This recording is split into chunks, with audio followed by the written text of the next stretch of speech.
Film ini mengisahkan jaringan geng yang berjas rapi melakukan kejahatan yang sangat tersistematis, mulai menguasai dunia pemerintahan. Apakah ada wilayah seperti ini? Please komen dan subscribe terlebih dahulu untuk channel ini.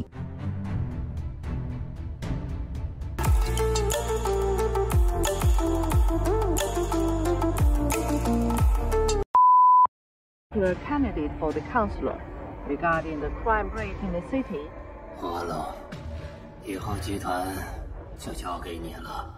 Sebelum ke inti filmnya, saya jelaskan terlebih dahulu tentang bos-bos besar yang sebentar lagi akan menguasai pemerintahan. Semua masalah di negara ini mulai dikendalikan dari seorang pengusaha ternama di salah satu negara kecil di area Pasifik. Perusahaan yang banyak membawahi bisnis-bisnis kecil di negara tersebut bernama Hong Tai Group. Hong Tai Group dimiliki oleh Hong Tai sendiri. Hong Tai memiliki putri sematawayangnya bernama Sally. Hong Tai juga memiliki keponakan yang dari kecil ia besarkan bernama Wuge. Wuge inilah orang di balik yang menjalankan bisnis haram Hong Tai Group yang berafiliasi dengan geng besar dari Eropa seperti geng Carlos dan geng lokal yang dikuasai oleh Wang Ruofu. Hong Tai sebagai orang yang berpengaruh di kalangan bisnis dan dunia kriminal yang terselubung, ia juga selalu dikelilingi oleh bodyguard yang tangguh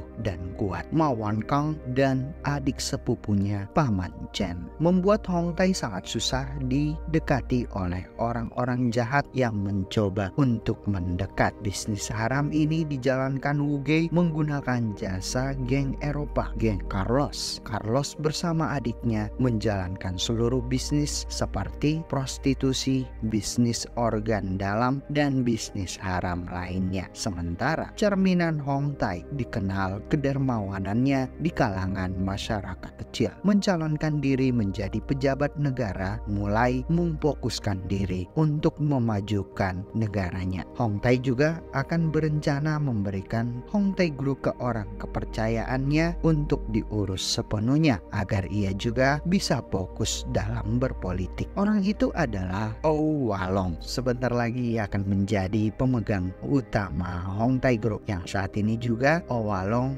yang sudah pulang ke rumahnya langsung dihabisi oleh seorang spesialis bayaran yang selalu membawa martil. Siapakah orang bayaran ini? Apakah salah satu bagian dari grup Hong Tai yang dibayar untuk menghabisi para petinggi? Impact dari bisnis haram Wuge, gedung Hong Tai selalu didemo masyarakat yang menuntut anak-anak perempuan mereka yang bekerja di bawah grup Hong Tai. Hingga kini belum pulang ke rumah. Impact seperti ini sebenarnya akan berakibat fatal untuk pencalonan Hong Tai sebagai calon pejabat negara. Polisi khusus pun dikerahkan untuk memberikan pelajaran bagi masyarakat yang selalu melakukan demonstrasi di depan gedung Hong Tai. Semua disapu oleh kepolisian yang dipimpin oleh Leng Wan, menyusuri hingga ke rumah-rumah para pendemo atas perintah komandan yang korup, yaitu Komandan N. Hong Tai yang akan melepaskan jabatannya sebagai CEO untuk mencoba peruntungan di dunia politik. Hong Tai sowan ke kuil untuk meminta doa agar suatu hari nanti terpilih menjadi seorang pejabat negara. Di kuil ini jugalah Hong Tai memperkenalkan Oh Walong sebagai CEO baru Hong Tai Group. Wuge yang mendengar hal ini sebenarnya sudah kebakar amarah. Apalah daya, semua keputusan masih di bawah kendali pamannya. Spesialis membawa martil yang mengetahui lokasi Hong Tai langsung siap-siap menuju ke acara itu untuk menghabisi Hong Tai. Tapi di tengah-tengah acara, Hong Tai juga mulai bertanya-tanya kenapa Oh Walong tidak hadir untuk acara tersebut. Apakah ia mungkin telat datang ke upacara atau apa yang sebenarnya terjadi? Tiba-tiba Komandan N menginformasikan kondisi kuil mulai tidak kondusif. Pertengkaran kecil pun terjadi di depan kuil, mengharuskan Hong Tai harus segera diamankan dan langsung bergerak meninggalkan tempat itu. Tengah-tengah jalan perjalanan pulang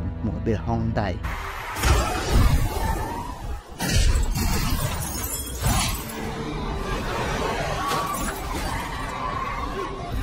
langsung meledak dan membuat suasana mulai mencekam. Ini semua adalah rencana dari sang spesialis martil yang ingin menghabisi Hong Tai, dan terjadilah perbaku hantaman di antara mereka demi menyelamatkan atau menghabisi Hong Tai sebagai sasaran utama.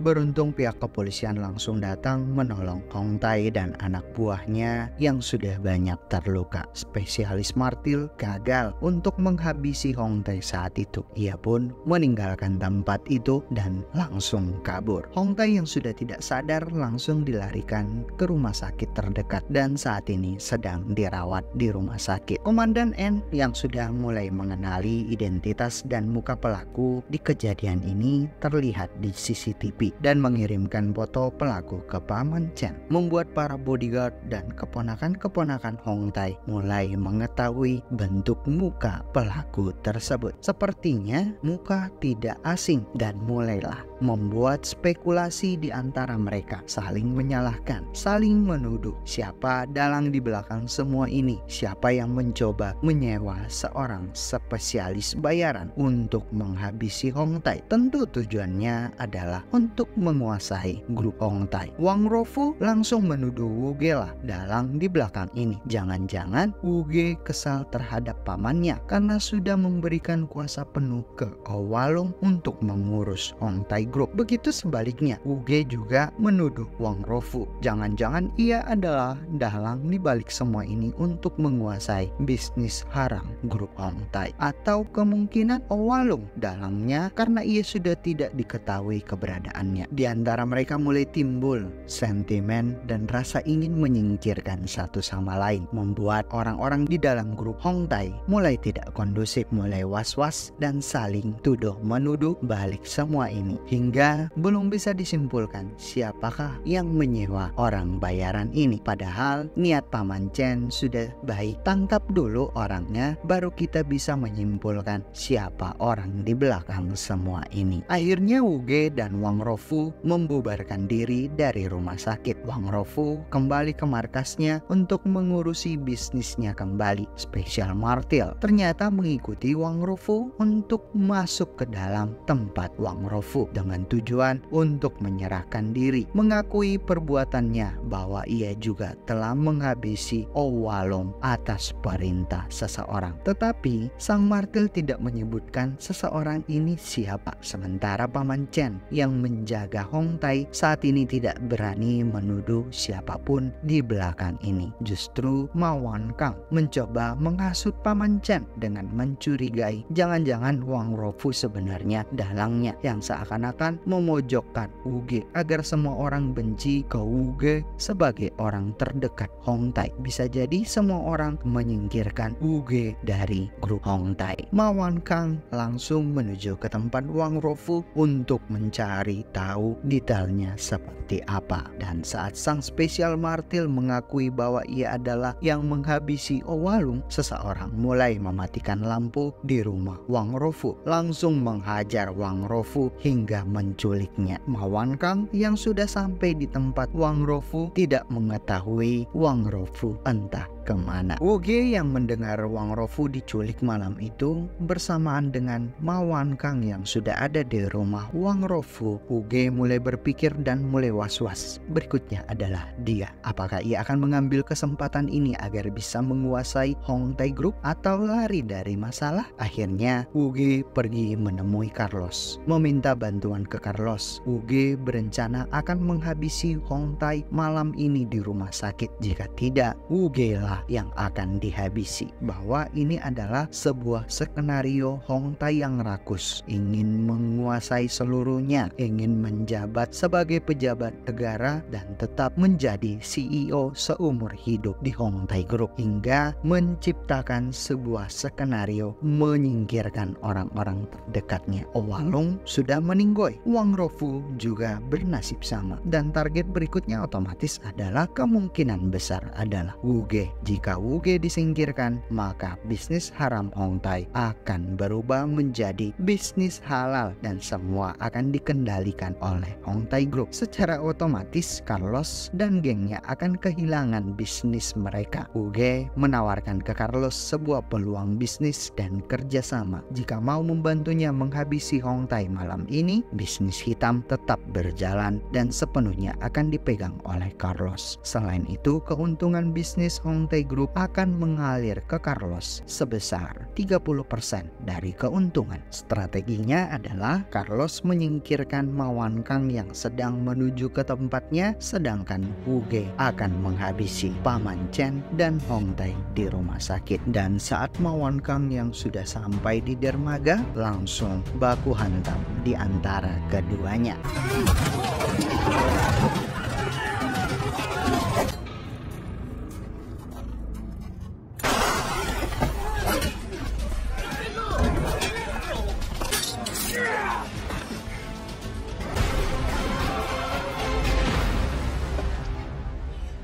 Sedangkan Wu Ge bersama pasukannya sudah menuju ke rumah sakit. Setelah sampai di rumah sakit, tetapi Hongtai sudah disembunyikan oleh Paman Chen di ruangan berbeda. Wu Ge yang baru sadar bahwa mereka telah dikepung oleh anak buah Paman Chen dan terjadilah perbaku hantaman di antara mereka. Di sisi lain, Ma Wankang masih beruntung saat melawan puluhan anak buah Carlos. Setelah Carlos meninggoy di tangannya Ma Wankang, para kepolisian baru tiba di dermaga dan mengamankan adik Carlos beserta anak buahnya.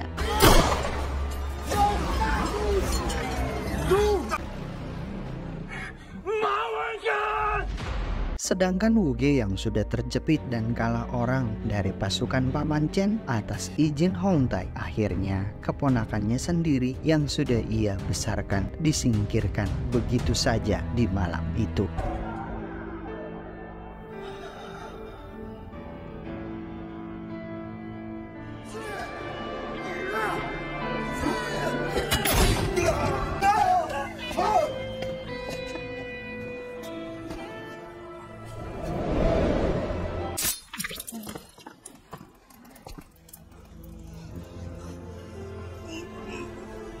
Dan beberapa saat kemudian, spesialis martil menghubungi Hongtai, menginformasikan bahwa Sally anaknya telah ia sekap di sebuah rumah kosong, menekankan ke Hongtai bahwa ia bukan dari bagian orang bayaran Hongtai Group, bukan dari Wang Ruofu ataupun dari Wu Ge. Dan apa kaitan semua ini dengan seorang spesialis martil? Spesialis martil adalah seorang anak yatim piatu yang bernama Chen Ai dan memiliki adik perempuan bernama Chen Li. Dari kecil mereka sudah ditinggalkan oleh ayah dan ibunya hingga Chen Ai menjadi laki-laki dewasa. Saat Chen Ai memperlihatkan foto adiknya ke Sally hingga menunjukkan hal-hal yang tak biasa di rumah tersebut, seperti berimajinasi bahwa adiknya Chen Li masih hidup bersama mereka, padahal yang sebenarnya adiknya Chen Li sudah lama meninggoy. Hongtai Group lah yang membuat Chen Ai seperti ini menjadi seorang spesialis martil. Kita coba flashback sebentar ke beberapa tahun yang lalu. Saat adik Chen Li yang masih hidup, Chen Li sering membantu kakaknya Chen Ai bekerja di pasar. Suatu hari Chen Li yang begitu sayang dengan kakaknya karena melihat motor kakaknya yang selalu mogok dan sudah tidak bisa digunakan. Chen Li berinisiatif ingin membelikan motor baru untuk kakaknya dari hasil tabungannya selama ini. Chen Li menjual motor butut kakaknya secara diam-diam dan mencoba membeli motor murah. Tetapi saat itu uang Chen masih kurang dan tanpa sengaja ia melihat sebuah perusahaan yang bergerak di bidang kesehatan sedang mengadakan donor darah. Siapa yang rela mendonorkan darahnya untuk perusahaan ini akan mendapatkan bayaran. Chen Li mengambil tawaran donor darah itu, dan saat di hari ulang tahun tahun kakaknya, akhirnya Chen Li bisa menghadiahi sebuah motor mungil sebagai kado ulang tahun untuk kakaknya Chen Ai. Dan beberapa hari kemudian saat Chen Ai ingin menjemput adiknya untuk pulang bersama, sebuah mobil van kecil menculik Chen Li dan membawanya ke dermaga tempat geng Carlos. Chen Ai yang ingin menolong adiknya, tapi apalah daya, ia tidak memiliki kekuatan apapun saat itu dan ia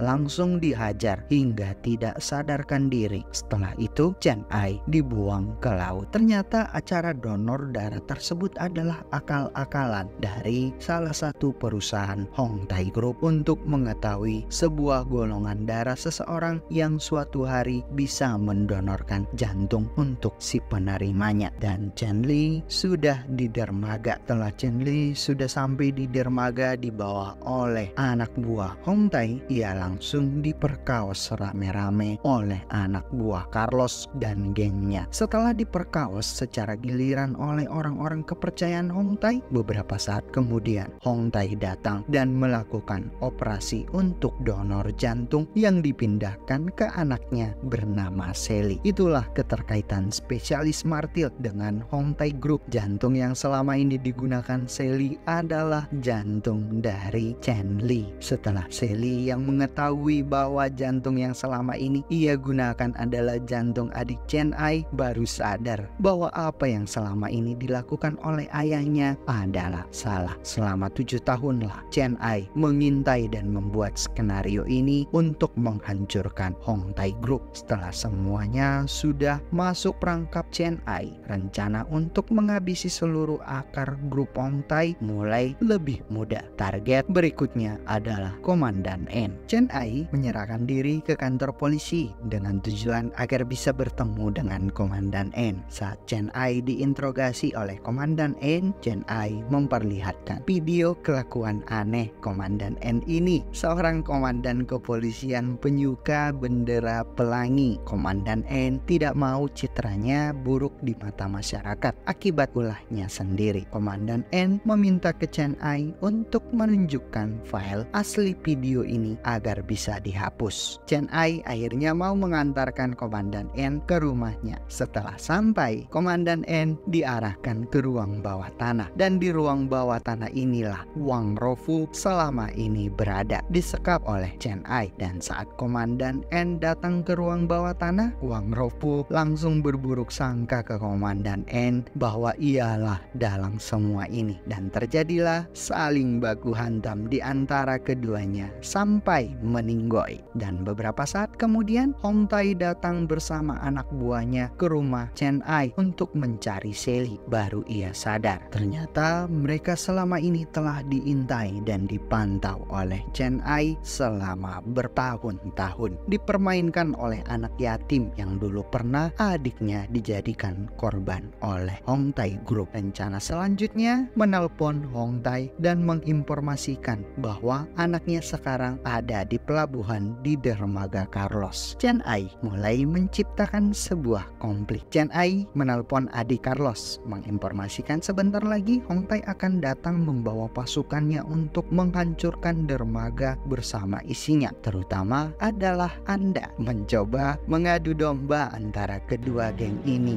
DVD Impera kayaknya. Hong Tai baru sampai di dermaga secara langsung menyerang Hong Tai. Terjadilah perbaku hantaman di antara mereka.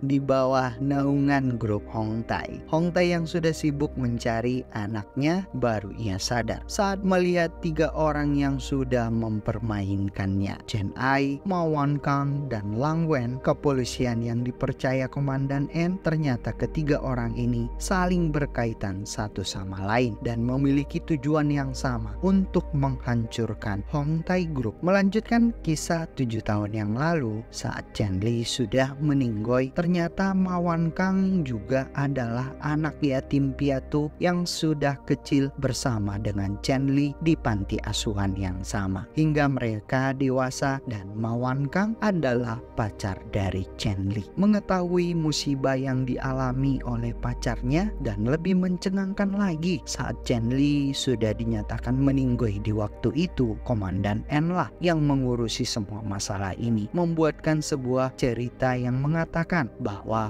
Chen Li rela dan ikhlas mendonorkan jantungnya untuk orang lain. Setelah itu Chen Li mengalami kecelakaan tunggal. Lang Wen yang saat itu masih seorang polisi baru tidak tega melihat kondisi yang dialami oleh Ma Wan Kang dan Chen Ai. Sebenarnya Lang Wen juga sama, dendam terhadap Hong Tae Group. 7 tahun yang lalu Lang Wen juga merasakan juga saat komandan yang selama ini ia sudah panggil sebagai guru meninggoy tanpa sebab dengan alasan kecelakaan tunggal setelah mengetahui dan akan mempublikasikan busuknya bisnis grup Hong Tae. Akhirnya Lang Wen mengajak Chen Ai dan Ma Wan Kang untuk mengakhiri masa kejayaan grup Hong Tae. Mereka mulai berlatih menyelidiki keterkaitan antara satu sama lain, membuat skenario menjadikan Ma Wan Kang bergabung dengan Hong Tae Group sebagai orang kepercayaan Hong Tae. Lang Wen yang berpura-pura menjadi bagian polisi korup di bawah naungan Komandan N dan Chen Ai akan menciptakan konflik dari luar Hong Tae Group, membuat saling menuduh di antara internal Hong Tae Group untuk melemahkan kekuatan Hong Tae dari dalam, hingga sampailah pada puncaknya saat ini menghabisi Hong Tae dan akar-akarnya di dermaga, tempat yang dulu mereka gunakan untuk mengakhiri jalan hidupnya Chen Li. Chen Ai langsung menunjukkan sebuah box kecil yang di dalamnya ada sebuah benda milik Sally yang berharga. Hong Tae merasa anaknya sudah menjadi korban dari semua ulah yang ia lakukan selama ini, dan saat ingin meninggalkan dermaga, Chen Ai sempat melihat beberapa perempuan yang disekap dan dikurung di sebuah jeruji besi. Saat ingin menolong, Paman Chen sudah ada di dalam. Paman Chen tentu tidak ingin semuanya lolos begitu saja dari tempat ini. Akhirnya terjadilah perbaku hantaman di antara mereka.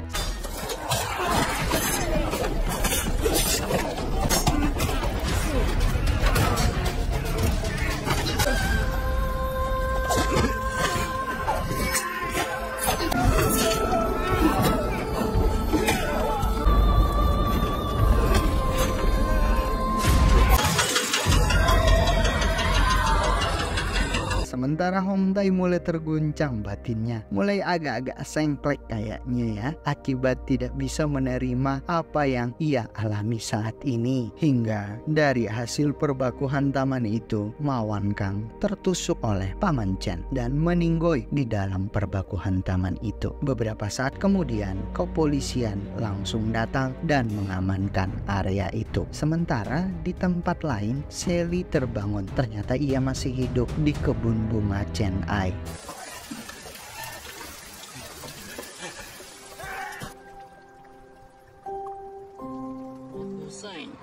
With the evidence, all those involved. Dan 3 bulan kemudian, Lang Wan dan Chen Ai dijatuhi hukuman oleh pemerintah setempat, dan orang-orang yang mereka bebaskan dari Hong Tae Group berterima kasih kepada Chen Ai dan Lang Wan memberikan sebuah support di depan pengadilan. Dan terima kasih sudah menyaksikan dan menikmati cerita film NS Story. Film apa saja yang akan kami ceritakan untuk Anda? Film kriminal, film action, film plot twist, atau film horor sekaligus? Please komen di bawah agar kita bisa menyajikan film-film yang terbaik untuk Anda. Untuk melanjutkan keberlanjutan hidup dari NS, tolong subscribe dan like cerita film ini. Dan bye-bye.